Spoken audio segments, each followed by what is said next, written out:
नमस्कार, आप देख रहे हैं दैनिक साथी हरियाणा। साथियों, रेवाड़ी के बावल से भाजपा के 2 बार विधायक रहे पूर्व मंत्री डॉक्टर बनवारी लाल ने विपक्षी पार्टियों को बड़ी नसीहत देते हुए कहा, भारत में सभी धर्मों का बराबर सम्मान है, लेकिन विपक्षी पार्टियों द्वारा महाकुंभ से दूरी और रोजा पार्टी से नजदीकी नीति ठीक नहीं है। पूर्व मंत्री ने कहा, विपक्षी पार्टी हमेशा से ऐसा करती आई है। पूर्व मंत्री विपक्षी पार्टियों द्वारा रोजा पार्टियों में शामिल होने के सवाल का जवाब दे रहे थे। वहीं औरंगजेब पर गरमाई राजनीति पर कहा, औरंगजेब एक क्रूर शासक था। छव्वा मूवी में भी यही दिखाने का प्रयास हुआ है। बता दें कि पूर्व कैबिनेट मंत्री डॉक्टर बनवारी लाल ने मां भारती के वीर सपूत शहीद आजम भगत सिंह, राजगुरु व सुखदेव को नमन करते हुए कहा, युवाओं को शहीदों से प्रेरणा लेकर उनके पद चिन्हों पर चलते हुए देश सेवा के लिए हमेशा समर्पित रहना चाहिए। विपक्ष द्वारा बजट को खराब बताए जाने के सवाल पर पूर्व मंत्री ने कहा, हर बार विपक्ष एक ही राग अलापता है, बजट खराब है, लेकिन मुख्यमंत्री नायब सैनी का यह बजट प्रधानमंत्री नरेंद्र मोदी का विकसित भारत का सपना साकार करेगा। बजट में सभी वर्गों का ध्यान रखा गया है। उन्होंने कहा, महिला विकास के लिए यह बजट पूरी तरह से समर्पित है। वहीं उन्होंने कहा कि सीएम सैनी ने बावल को नमो मेट्रो से लेकर अनेक सौगात दी हैं। वहीं रेवाड़ी में भी बॉयज कॉलेज के निर्माण की घोषणा की है। बता दें कि रविवार को शहीद दिवस पर गढ़ी बोली रोड स्थित नहर पर शहीद आजम भगत सिंह की प्रतिमा पर भी कार्यक्रम का आयोजन कर शहीदों को याद किया गया। इसके अलावा भी जिले भर में अनेक कार्यक्रम हुए। अब दिखाते हैं पूर्व मंत्री डॉक्टर बनवारी लाल ने मीडिया से मुखातिब होते हुए क्या प्रतिक्रिया दी। आज शहीदी दिवस पर मैं हमारे तीनों शहीद भगत सिंह, राजगुरु और सुखदेव, जिन्होंने इस देश के लिए अपने प्राणों की आहुति दी, उनके चरणों में नमन करते हुए उनको श्रद्धांजलि देता हूँ।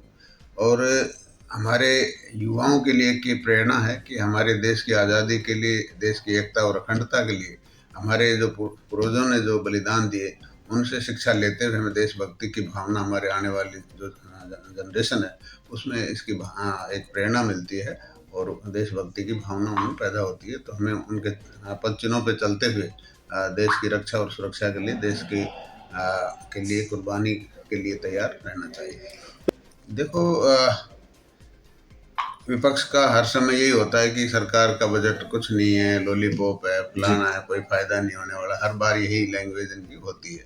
लेकिन जिस तरह से देश की यशस्वी प्रधानमंत्री जी का जो सपना है विकसित भारत का, 2047 तक हमारा देश विकसित हो, उसी दिशा में इस बजट को लेके गए हैं माननीय मुख्यमंत्री नायब सैनी जी, जिन्होंने पहला अपना वित्त मंत्री के रूप में बजट पेश किया है।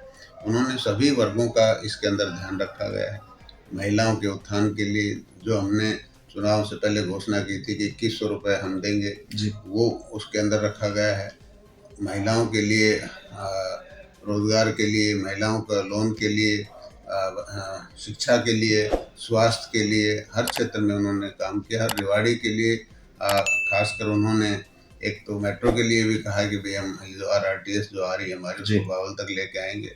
और उसके बाद एक मनीठी के अंदर एक यार्ड की, मार्केट कमेटी के यार्ड की भी घोषणा उन्होंने की है जी। और हमारे जो कॉलेज रेवाड़ी के अंदर भी जो काफ़ी दिनों से पेंडिंग है, उसके लिए भी उन्होंने कहा कि जल्दी ही इसका बनाएंगे और इसको शिफ्ट करेंगे। तो बहुत सी योजनाएं जो जन कल्याणकारी योजनाएं हैं, उनको भी इस बजट के अंदर सम्मिलित किया गया है।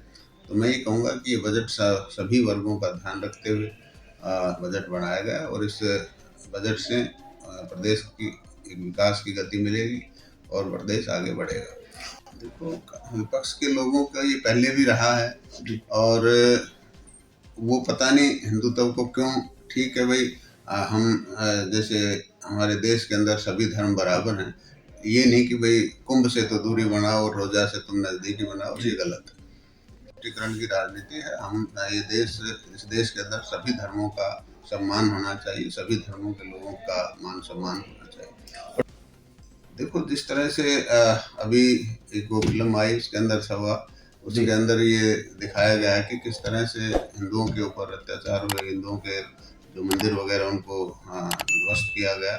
तो ये लोगों में एक हमारी जो पुरानी संस्कृति है, पुराना जो हमारा इतिहास, उसके बारे में जानने को मौका मिला है।